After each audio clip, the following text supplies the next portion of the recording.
Hello दोस्तों, स्वागत है आप सभी का आपके अपने YouTube channel teach for target पे। ये वीडियो उन्हीं स्टूडेंट्स के लिए होने वाला है जिनको पढ़ना है और जिनको एग्ज़ाम क्रैक करना है। नहीं तो आप इस वीडियो को स्किप कर सकते हैं। आपके लिए बहुत ही महत्वपूर्ण सीरीज चलाया जा रहा है जिसमें कि पॉलिटी का जो भी इम्पोर्टेंट क्वेश्चंस जो है वो पूछे जाएंगे। मौलिक अधिकार से जो भी प्रश्न पूछे जाएंगे वो यहाँ से आपको निश्चित तौर पर देखने को मिलेगा। इससे पहले के वीडियो में मौलिक अधिकार का जो है वो प्रथम भाग हमने क्लियर कर लिया है, जिसके अंतर्गत हम लोगों ने क्या क्या पढ़ा था। अगर जो लोग इस वीडियो को नए देख रहे हैं तो पहले उस वीडियो को देख लें। आपको डिस्क्रिप्शन बॉक्स में प्लेलिस्ट का लिंक मिल जाएगा, आप वहां से सारे वीडियो को एक एक करके देख लें, आपको सारी जानकारियां अच्छे से समझ में आ जाएंगी। हम लोगों ने अभी तक पढ़ा है समता का अधिकार, स्वतंत्रता का अधिकार। जो कि समता का अधिकार एक बार शॉर्ट रिवीजन कर लेते हैं कि कौन कौन सी चीज़ें कितने आर्टिकल्स के अंतर्गत आता है। तो समता का अधिकार जो है वो 14 से 18 के अंतर्गत समता का अधिकार आता है। उसके बाद अगर बात करें स्वतंत्रता का अधिकार, तो स्वतंत्रता का अधिकार जो है वो 19 से 22 के अंतर्गत आता है। इसमें सभी चीज़ों को हम लोगों ने डिटेल्स में पढ़ा था। और आगे आज हम लोग पढ़ेंगे शोषण के विरुद्ध का अधिकार, धर्म की स्वतंत्रता का अधिकार, ये सारी चीज़ें। उसके बाद संस्कृति की और शिक्षा का अधिकार, उसके बाद संवैधानिक उपचार का अधिकार। इन सबों पे आज हम लोग डिटेल से चर्चा करेंगे। तो चलिए डिस्कस करते हैं। सबसे पहले जो लोग वीडियो को नए देख रहे हैं, चैनल पे नए आए हैं, तो सबसे पहले आप क्या करिए कि चैनल को सब्सक्राइब कर लीजिए और वीडियो को पूरा देखिए। अगर आपको अच्छा लगेगा तो वीडियो को लाइक करिए और शेयर करिए। तो चलिए हम लोग आज स्टार्ट करते हैं कि कौन कौन सी चीज़ों को हमें पढ़ना है। तो हमने बताया था आपको कि शोषण के विरुद्ध का अधिकार, यहाँ पे आपको दिख रहा होगा कि शोषण के विरुद्ध का अधिकार आर्टिकल 23 से आर्टिकल 24 के अंतर्गत आता है, जो कि ये भी बहुत महत्वपूर्ण हो जाता है। अब आर्टिकल 23 क्या कहता है कि मानव व्यापार, आप लोग मेरे साथ कॉपी में नोट डाउन कर लीजिएगा और साथ ही साथ मेरे साथ जो है ना आप लोग दोहराइएगा, तो आपको क्या होगा, याद हो जाएगा। ठीक है, मानव व्यापार। उसके बाद आपका बाल श्रम जो किया जाता है, आपको पता है कि पहले बहुत होता था ये चीज़ें, तो इसको जो है वो अनुच्छेद 23 के तहत इसे हटाया गया। उसके बाद जो बंधुआ मजदूरी कराया जाता था, आपको पैसा, बंधुआ मजदूरी क्या होता था आप लोगों को पता होगा कि कम पैसा दिया जाता था और क्या होता था, बहुत काम जो है वो करवाया जाता था ज़बरदस्ती करके, तो ये बंधुआ मजदूर का काम था। तो ये आर्टिकल 23 के तहत इसे क्या किया गया, हटा दिया गया। बाल श्रम को हटा दिया गया, व्यापार को हटा दिया गया, जो मानव व्यापार किया जाता था, देह व्यापार जो होता था, उसको आर्टिकल 23 के तहत इसे हटा दिया गया। ठीक है, तो ये लोग जो भी करेंगे अब, तो ये आर्टिकल 23 के तहत क्या होगा, कानूनी उस पर कार्रवाई की जा सकती है। तो ये हमारा मौलिक अधिकार है। ठीक है, आगे बात करते हैं आर्टिकल 24। आर्टिकल 24 क्या कहता है कि जो बच्चे 14 वर्ष से कम के हैं उनसे आप काम नहीं करवा सकते हैं।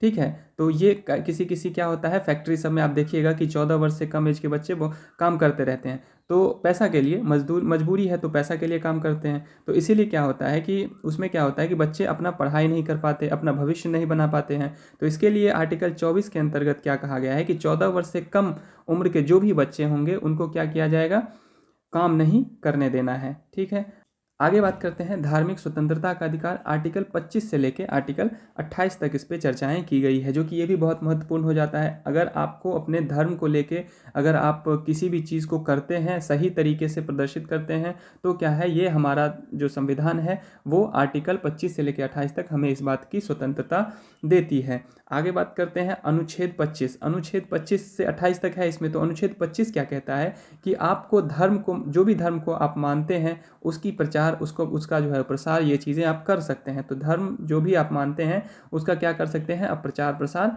कर सकते हैं। ठीक है, ये कौन से आर्टिकल के अंतर्गत आता है, आर्टिकल 25 के अंतर्गत। आगे बात करते हैं आर्टिकल 26। आर्टिकल 26 क्या कहता है कि जो भी धार्मिक प्रबंधन होता है, ठीक है, उसको आप फॉलो कर सकते हैं। जो भी धार्मिक प्रबंधन होता है, ये आर्टिकल 26 के अंतर्गत कहलाती है। आगे बात करते हैं आर्टिकल 27। अनुच्छेद 27 क्या कहता है कि आप धार्मिक संपोषित कर सकते हैं। धार्मिक संपोषित आप जो है वो कर सकते हैं। ठीक, धार्मिक संपोषित कर सकते हैं।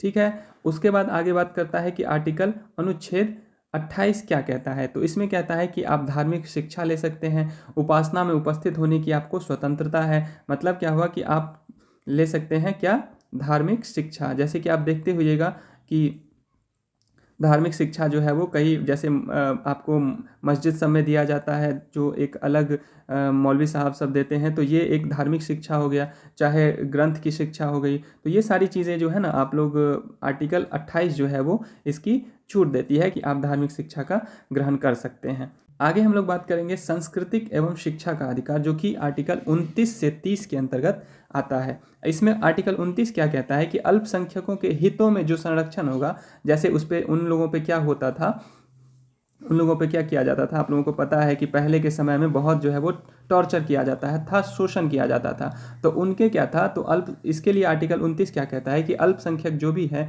उनके हितों का जो है वो संरक्षण किया जाएगा। ठीक है, उनके हितों का क्या किया जाएगा, संरक्षण किया जाएगा। ये आर्टिकल हमारा 29 कहता है। समझ में आ गया। अब आर्टिकल 30 क्या कहता है कि अगर जो भी अल्पसंख्यक है वो शिक्षा लेना चाहते हैं तो उनके जो शिक्षा का जो ये होगा ग्रहण, जो वो लोग करेंगे शिक्षा को, उसका जो है वो संरक्षण किया जाएगा। समझ में आ गया। तो शिक्षा का संरक्षण जो अल्पसंख्यकों का होगा वो किसके अंतर्गत आएगा, अनुच्छेद 30 के अंतर्गत, और हितों का संरक्षण जो होगा वो अनुच्छेद 29 के अंतर्गत आएगा। समझ में आ गया। आगे हम लोग बात करेंगे संवैधानिक उपचारों का अधिकार। ये सबसे महत्वपूर्ण हो जाता है। इसमें आप लोग इसको याद कर ही लीजिएगा, क्योंकि यहाँ से बहुत बार प्रश्न जो है वो पूछने को मिलेंगे आपको। हम क्वेश्चन सेशन का भी प्रैक्टिस लेके आएंगे, जो प्रीवियस ईयर में क्वेश्चंस पूछे गए हैं, चाहे वो बीपीएससी के माध्यम से पूछा गया हो या एसएससी के माध्यम से पूछा गया हो, जितने भी पॉलिटी के क्वेश्चंस आपको पूछे जाएंगे इन टॉपिक से, जो भी हमने आपको करवाया है वहीं से ज़्यादातर क्वेश्चंस रहते हैं। तो हम कोशिश करेंगे कि आपको वो सारी प्रश्न जो है वो आपको हम यहाँ पे प्रोवाइड करवाएं। तो आप लोग इसके लिए क्या करिएगा, हमारे इस चैनल से जुड़े रहिएगा, तो आपको निश्चित तौर पर उसका भी बेनिफिट देखने को मिलेगा। तो चलिए हम लोग देखते हैं कि आर्टिकल 32 क्या कहता है कि संवैधानिक उपचार का अधिकार। अब संवैधानिक उपचार का अधिकार क्या है, इसका मतलब ये हुआ कि सुप्रीम कोर्ट और हाई कोर्ट जो होता है, सुप्रीम कोर्ट और हाई कोर्ट जो होता है, इसमें हम लोग क्या कर सकते हैं, अपना अपील कर सकते हैं कि अगर आपके ऊपर कोई गलत चीज़ें पे आरोप लग गया है या कोई चीज़ें आपको सही नहीं लग रही है, तो आपको यही जो है वो आर्टिकल 32 क्या कहता है कि आपको ये चीज़ का राइट देता है कि आप वहाँ पे जाके क्या कर सकते हैं, अपील कर सकते हैं। समझ में आ गया। अब देखिए, अब सुप्रीम कोर्ट जो है वो इसमें क्या करता है, ये सबसे महत्वपूर्ण हो जाता है, और पूछा भी गया है कि 5 रीट जारी किया है सुप्रीम कोर्ट। अब ये 5 रीट कौन कौन से हैं, इस पे हम लोग चर्चाएं करेंगे, और वो समझना बहुत ज़रूरी है कि कौन कौन से 5 रीट हैं। तो चलिए हम लोग बात करते हैं कि 5 रीट्स कौन कौन से हैं। पहला इसमें बात किया गया है 5 में से, जो बंदी प्रत्यक्षीकरण। अब बंदी प्रत्यक्षीकरण क्या होता है, इसको हम लोग समझ लेते हैं। बंदी प्रत्यक्षीकरण वो होता है कि इसके द्वारा क्या होता है कि न्यायालय के किसी गिरफ्तार व्यक्ति को न्यायालय के सामने प्रस्तुत करने का जो है वो आदेश दिया जाता है। ठीक है, यदि गिरफ्तारी का तरीका या कानून गैर कानूनी या असंतोषजनक है तो न्यायालय को क्या है कि बंदी को छोड़ने का आदेश दिया जा सकता है। यही बंदी प्रत्यक्षीकरण कहलाता है। समझ में आ गया। आगे बात करते हैं परमादेश। तो परमादेश क्या होता है, आपको नाम से ही यहाँ पे क्लियर लग रहा होगा कि परमादेश, यह आदेश तब जारी किया जाता है जब न्यायालय को लगता है कि कोई सार्वजनिक पदाधिकारी जो हैं अपने कानूनी और संवैधानिक दायित्वों का क्या कर रहे हैं, पालन नहीं कर रहे हैं। ठीक है, और इससे किसी व्यक्ति के मौलिक अधिकार जो है वो क्या हो रहा है, प्रभावित हो रहा है। तो इसके लिए क्या किया जाता है, हम लोगों को हमारा कॉन्स्टिट्यूशन परमादेश जो है वो यहाँ पे जारी किया है, जो कि रीट्स के अंतर्गत आता है। तो 5 रीट्स थे। तो पहला रीट्स कौन सा है, बंदी प्रत्यक्षीकरण, दूसरा परमादेश, और तीसरा क्या है, प्रतिषेध। प्रतिषेध क्या कहता है कि जब कोई निचली अदालत अपने अधिकार क्षेत्र या अतिक्रमण करके किसी मुकदमे की सुनवाई करती है तो उसके ऊपर क्या होता है कि अदालत, जो कि उच्च न्यायालय और सर्वोच्च न्यायालय जो हमारा सुप्रीम कोर्ट है, उसे ऐसे करने से रोकने के लिए प्रतिषेध जारी करता है। तो ये हमारा प्रतिषेध के अंतर्गत आ जाता है। आगे बात करते हैं उत्प्रेषण। उत्प्रेषण क्या कहता है कि जब कोई, अब इसको भी आप लोग समझ लीजिए, जब कोई निचली अदालत या सरकारी अधिकारी, जब कोई निचली अदालत या सरकारी अधिकारी बिना अधिकार के कोई कार्य करता है, ठीक है, तो न्यायालय यानी कि उच्च न्यायालय या फिर सर्वोच्च न्यायालय क्या करता है, उसके समक्ष विचाराधीन के मामले को उससे लेकर उत्प्रेषण उसे ऊपर की अदालत या अधिकारी को हस्तांतरित कर देता है। इसे क्या कहते हैं, पोस्टमार्टम के नाम से भी इसे संशोधित किया जाता है। ठीक है, तो उत्प्रेषण को क्या कह सकते हैं, इसे पोस्टमार्टम भी कह सकते हैं। समझ में आ गया। प्रतिषेध समझ में आ गया, परमादेश समझ में आ गया, उत्प्रेषण समझ में आ गया, बंदी प्रत्यक्षीकरण समझ में आ गया।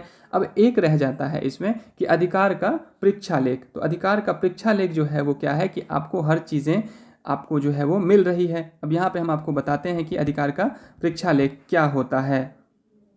तो अधिकार पृच्छालेख क्या होता है कि जब न्यायालय को ये लगता है कि कोई ऐसा व्यक्ति ऐसे पद पर जो है वो नियुक्त हो गया है जिस पर उसका कानूनी हक क्या है, नहीं है, ठीक है, जिस पे उस पर क्या है कि कानूनी हक नहीं है, तब वह क्या करता है कि न्यायालय अधिकार पृच्छालेख यानी कि आदेश के द्वारा उसे उस पद पर कार्य करने से क्या करता है, रोकता है। तो यही जो है वो क्या है, अधिकार का पृच्छालेख है। समझ में आ गया। तो हम लोगों ने क्या कौन कौन सी चीज़ें पढ़ी, हमारे साथ साथ आप दोहराइएगा। पहला रीट्स क्या था, बंदी प्रत्यक्षीकरण। दूसरा क्या था, परमादेश।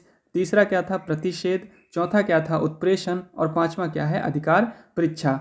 ठीक है, बंदी प्रत्यक्षीकरण में क्या था, इन सभी चीज़ों को आप लोगों ने अच्छे से समझ लिया है। ठीक है, अब एक दो जो नोट्स है उसको आप लोग नोट डाउन कर लीजिएगा, क्योंकि क्या होता है कि एग्जाम में बहुत बार आपको यहाँ से क्वेश्चंस भी देखने को मिलते हैं। एक वन लाइनर सेंटेंसेज रहता है कि B.R. अम्बेडकर साहब जो थे वो इन्होंने क्या कहा था, इसी को आर्टिकल 32 को क्या कहा था कि ये जो है वो भारत का क्या है, आत्मा है, भारत का आत्मा, इसे संबोधित किया था, इसको संवैधानिक उपचार को। आर्टिकल 32 को उन्होंने क्या कहा था कि ये क्या है कि भारत का आत्मा है। लेकिन क्वेश्चन यहाँ पे आपको घुमाएगा। एक चीज़ आप लोग ध्यान रखिएगा कि B.R. अम्बेडकर के द्वारा अगर पूछा जाएगा तो भारत की आत्मा किसे कहते हैं, आर्टिकल 32 को।